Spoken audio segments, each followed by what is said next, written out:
हर हर महादेव, जय भोलेनाथ। नमस्कार, मैं साधना पांडे मार्गदर्शन पे आपका स्वागत करती हूँ। तो चलिए दोस्तों, आज हम जानेंगे सरस्वती पूजा की आसान विधि, जिसमें कि कलश रख करके मैं दिखाऊंगी आपको कि सरल विधि से कलश रखकर पूजा कैसे करेंगे। और इससे पहली वाली वीडियो में आपने जाना था कि जो विद्यार्थी हैं या बहुत जल्दी पूजा करना चाहते हैं वो बिना कलश रखे पूजा कैसे कर सकते हैं। तो वो वीडियो है और ये वीडियो है जिसमें कि आप सरल विधि से कलश रखकर भी पूजन कर सकते हैं। तो सबसे पहले तो पीला कपड़ा बिछा लीजिए, क्योंकि वसंत पंचमी है। पीले वस्त्र का बहुत ज़्यादा महत्व है आज। तो पीला वस्त्र बिछा लीजिए, एक लोटा ले लीजिए जिस पे स्वास्तिक बना लीजिए। कोई भी लोटा अगर आपके पास, मान लीजिए आप बाहर कहीं रहते हो, हॉस्टल वगैरह में आपका मन है कलश रख के करने का, तो जो भी लोटा आपके पास मिले उस लोटा को ले लीजिए। उसमें सिक्का सुपारी हल्दी डाल दीजिए, या सिक्का सुपारी हल्दी नहीं है तो थोड़ी सी आप हल्दी उसमें डाल दीजिए, पानी से भर दीजिए और आप उसको कलश के रूप में रख दीजिए। सरस्वती जी की एक फ़ोटो ज़रूर लाइए, कलश रखिए, नीचे थोड़ा सा फूल या चावल जो भी हो आप उनको रखिए। कलश को स्थान देने के लिए ये ज़रूरी है।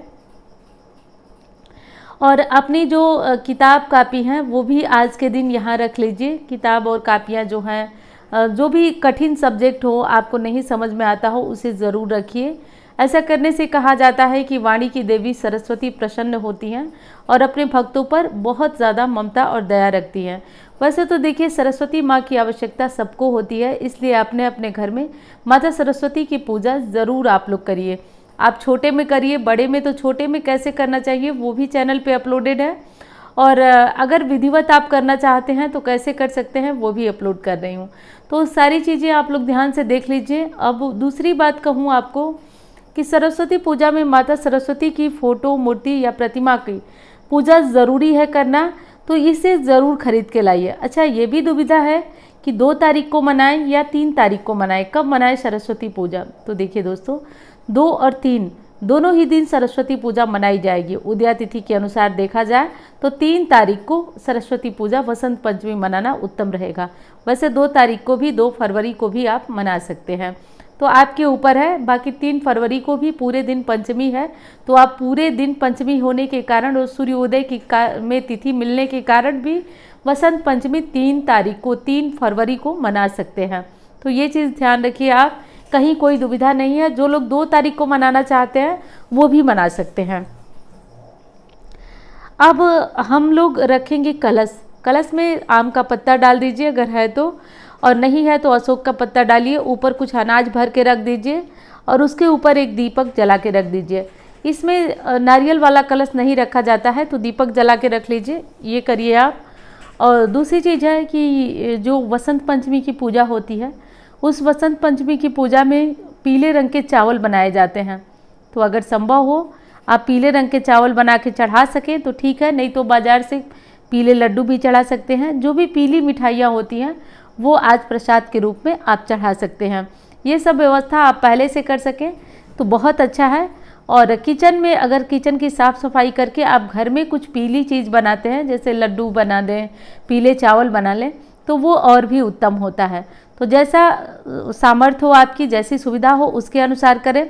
और वीडियो कैसी लग रही है ये बताइएगा ज़रूर। अगर आपको अच्छी लगे तो आप कमेंट में भी बता सकते हैं। वीडियो को लाइक करें, आपके लाइक से मैं मोटिवेट होती हूँ, काफ़ी मोटिवेट होती हूँ, क्योंकि जैसा कि आप जानते हैं कि आजकल तो उन वीडियोस में भी बहुत व्यूज़ होते हैं। बहुत लोग उन्हें देख लेते हैं जिन वीडियो में कोई बात नहीं होती है, लेकिन जब आप लोग बताते हैं और आप लोग के लाइक आते हैं तो सच में लगता है कि नई वीडियोज़ आपके काम आ रही हैं। तो आपको पसंद आए तो वीडियो को लाइक ज़रूर करिएगा। अब देखिए, गौरी गणेश के बिना तो पूजा होती नहीं है, तो हम गणेश जी बना करके रखेंगे। जो सुपारी होता है, सुपारी पे मौली लपेट दीजिए और यहाँ पे मैं गौरी जी बना रही हूँ। थोड़ा सा हल्दी में जल डाल करके और हाथों से गीला कर लीजिए उनको, और गीला करके गोल बना के गौरी जी रख लीजिए। तो अब चलिए हम संकल्प करेंगे पूजा का। तो सबसे पहले आचमन करेंगे, 3 बार अपने हाथों में जल लेकर उस जल को पी लिया जाता है। ओम नारायणाय नमः, ओम केशवाय नमः, ओम माधवाय नमः। चौथी बार जल हाथों में लेकर उसे गिराकर हस्त प्रक्षालन, हाथ धो लिया जाता है। उसके बाद भगवान को स्नान कराएंगे। तो सबसे पहले गौरी जी, गणेश जी, सबसे पहले गणेश जी, फिर गौरी जी, फिर कलश को, फिर सरस्वती जी की फ़ोटो पर जल छिड़केंगे।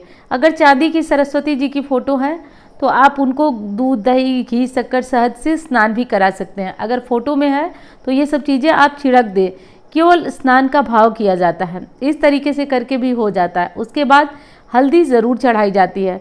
तो हल्दी गणेश जी, गौरी जी, कलश जी और सरस्वती जी, हल्दी ज़रूर। आज एक काम और करिए, अगर आप वाणी से मतलब बोलने का कुछ काम करते हैं, अगर आप कुछ ऐसा नाचने का करते हैं, गाने का करते हैं, तो कुछ इस तरह की चीज़ें करते हैं, तो जो भी उसमें जुड़े हुए चीज़ें प्रयोग में आती हैं उनको आज पूजा में ज़रूर रखिए। और प्रयास किया जाता है कि उनकी पूजा किया जाए, क्योंकि देवी सरस्वती की साक्षात, आपने सुना भी होगा कि फलां व्यक्ति की वाणी में तो सरस्वती है। तो होता यह है कि माता सरस्वती की इतनी कृपा हो जाती है कि व्यक्ति उस कार्य में इतना निपुण हो जाता है, इतना निपुण हो जाता है कि ऐसा लगता है कि जैसे कोई साक्षात देवी देवता ही ये कार्य कर रहा है। तो ऐसा बनना है, अगर देवी सरस्वती की कृपा चाहिए तो ये काम ज़रूर कर लीजिए। और हाँ, अब दूसरी चीज़ आपको करना है कि अगर छोटे बच्चे हैं और आज पढ़ाई लिखाई शुरू कराना चाहते हैं, तो आज से एक नई कॉपी और पेंसिल देकर बच्चों को लिखना सिखाएं। अक्षरारंभ जिसे बोलते हैं, तो अक्षरारंभ भी आज से कराया जाता है। अगर छोटे बच्चे हैं तो पढ़ना लिखना आज शुरू करा सकते हैं। देवी सरस्वती की पूजा में उनको पीले रंग का हार पहनाएं, पीले रंग का फूल का हार उनको देवी को ज़रूर पहनाएं। उसके बाद फूल चढ़ा देंगे कलश को, गौरी जी, गणेश जी को। तो ये विधिवत हम इस तरह से चढ़ा करके पूजा कर लेंगे। अब बात आती है कि जो हम पूजा किए हैं उस पूजा को कब उठाएंगे। तो आप इस पूजा को शाम को भी उठा सकते हैं, अगली सुबह भी उठा सकते हैं। प्रसाद में जो कुछ भी आपको मिल जाए, अगर आप हॉस्टल में हैं, कोई भी चीज़ आपको नहीं, बाहर से मंगवा भी नहीं सकते, तो जो है वो चढ़ा दीजिए। इसके बाद केसर ले लीजिए, थोड़ा सा केसर में जल डाल करके और इसे घोल लीजिए। घोल करके हाथों में रख करके देवी सरस्वती का ऐं मंत्र होता है। और देखिए यहाँ पे लौंग इलायची भी माँ सरस्वती को चढ़ाया जाता है मुख शुद्धि के लिए। तो मैं बात कर रही थी केसर की। तो हाथों में रख लिया जाता है और रख करके देवी सरस्वती का बीज मंत्र बोला जाता है। ऐं ऐं ऐं बोल करके एक हाथ से ढक लिया जाता है, बाएं में रख कर, दाहिने से ढक कर मुँह से ऐं ऐं बोला जाता है। और उस जो तिलक बनाया है आपने, उसे देवी सरस्वती को तिलक करिए और कभी भी वो तिलक अपने घर से ख़त्म ना होने दीजिए। उसमें थोड़ा सा और केसर हमेशा डालकर बढ़ाते रहिए, बढ़ा करके खुद भी तिलक करिए, देवी को भी तिलक करिए, मतलब देवी को तिलक करिए, उसी हाथ से खुद को तिलक करिए। ऐसा करने से एक तो आपकी वाणी अच्छी होगी, आपकी विद्या अच्छी होगी, देवी सरस्वती का आशीर्वाद होगा। कापी किताब जो आप रखे हैं उस पर भी आप देवी सरस्वती का चित्र बनाते रहिए, देवी सरस्वती के लिए थोड़ा सा आप तिलक लगाते रहिए। कॉपी किताब जो भी है उस पर थोड़ा तिलक लगाइए, स्वास्तिक बनाइए, जैसा हो। तो ये देख लीजिए। बाकी जो भी आप अपना कार्य करते हैं उससे, जैसे वीणा बजाते हैं, जैसे आप कोई भी चीज़ बजाते हैं नृत्य से जुड़ी हुई है, तो उन सब चीज़ों को यहाँ शामिल ज़रूर करें पूजा में, उसे ज़रूर रखें, क्योंकि पूजा में रखने से पॉजिटिविटी आती है, सारी चीज़ें सही होने लगती हैं।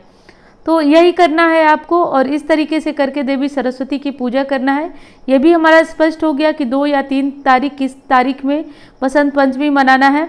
और बच्चों के लिए ये कार्य जो तिलक वाला है वो ज़रूर करिएगा, बच्चों के लिए विशेष है, बहुत ज़्यादा फायदा करता है।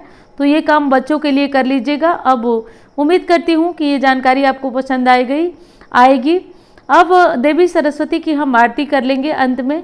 तो जो भी फल फूल चढ़ाना है वो चढ़ा लीजिए, उसके बाद देवी सरस्वती जी की आरती करिए।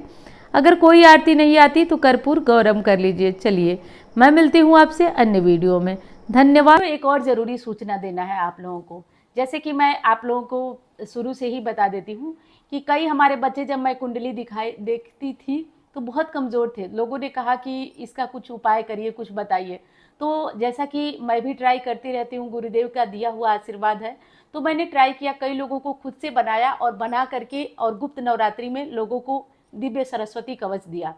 चूँकि बसंत पंचमी नहीं थी लेकिन लोग परेशान थे, तो दिव्य सरस्वती कवच बना करके दिया और भगवान की कृपा से वो इतना तेज असर किया, इतना चमत्कारी असर किया, फिर मेरा कॉन्फिडेंस बढ़ता गया। फिर मैं बनाने लगी और लोगों को, काफ़ी लोगों को दे चुकी हूँ मैं, और उनके रिस्पांस बहुत अच्छे आए। कई लोग, मतलब 3 बच्चे तो ऐसे थे जो बोलते नहीं थे और बोलना शुरू कर दी, उनकी वाणी मतलब हकला कर आती थी, स्पष्ट हो गई, तो विश्वास बढ़ता गया। तो मैंने सोचा है कि इस बार आप लोगों के लिए वसंत पंचमी सरस्वती पूजा पर वही दिव्य सरस्वती कवच जो है उसका निर्माण कराऊं। और चूँकि मैं तो कर नहीं सकती हूँ, क्योंकि वो एक होता तो मैं करती। आप लोग, मुझे पता है कि ज़्यादा लोगों को वो चाहिए होगा, तो इसलिए मैं सोची हूँ कि पंडित जी लोगों के द्वारा ही उसका निर्माण कराऊं। और ये इतना ज़्यादा पावरफुल है कि अगर इसको घर में, अगर गृहिणी है, कोई बात नहीं सुन रहा है आपकी, तो भी आप इसे पहन सकते हैं। अगर आप मार्केटिंग का काम कर रहे हैं, लोगों से बात मनवाना है आपको, तो भी आप इसका प्रभाव देख सकते हैं। अगर आपका बच्चा जो है पढ़ने में ठीक नहीं है, मोबाइल में ज़्यादातर लगा रहता है, कोई इंटरव्यू वगैरह दे रहे हैं उसमें सफलता नहीं, तो हर जगह पे ये कारगर सिद्ध होने वाला है। हर जगह पे इसका चमत्कार आपको देखने को मिलेगा। तो मैं सोच रही हूँ, मैं ऐसा सोच रही हूँ, जैसा आप लोग भी बोलें, कमेंट में बताएं। मैं सोच रही हूँ कि इस बार जो है दिव्य सरस्वती कवच, इस बार सरस्वती पूजा पर, जैसा कि 3 तारीख को है, तो 3 फरवरी को शुरू किया जाए और तीसरे दिन, 1 दिन, 2 दिन, 3 दिन, तीनों दिन तक इसको अभिमंत्रित कराया जाए, ताकि इसकी पावर और बढ़ जाए। और इसको तीसरे दिन हवन में जिन लोगों को, भाई बहनों को आना चाहे, क्योंकि मैं सोची हूँ कि जो भाई बहन हमारे आना चाहते हैं वाराणसी में, वो आए, हवन में शामिल हो।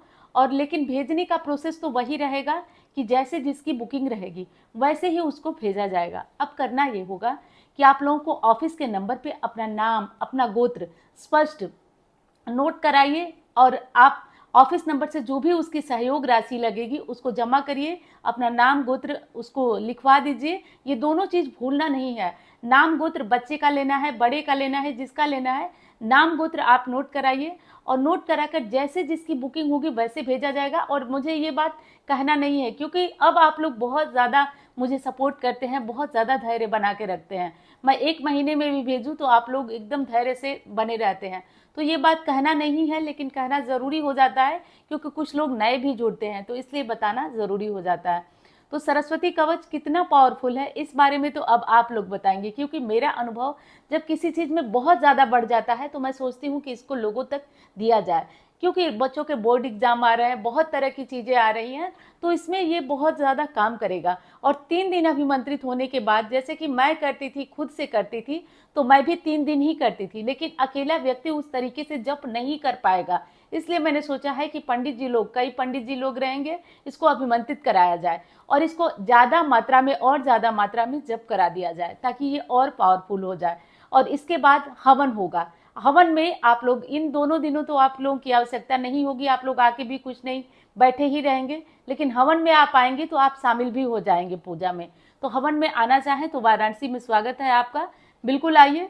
बाकी सरस्वती माता की कृपा से मैं उम्मीद करती हूँ कि ये हमारा जो लोगों के तक पहुँचाने का सरस्वती कवच जो वीणा उठाया है वो हो पाता है या नहीं, ये तो प्रभु की मर्जी। लेकिन आप लोगों को यदि चाहिए तो आप इसका जो केवल और केवल एक ही नंबर है हमारा, ऑफिस नंबर पर ही नोट कराइएगा, और कहीं नोट नहीं होगा। तो चलिए, अब यही ज़रूरी जानकारी देना है। मिलती हूँ अब अन्य वीडियो में। धन्यवाद।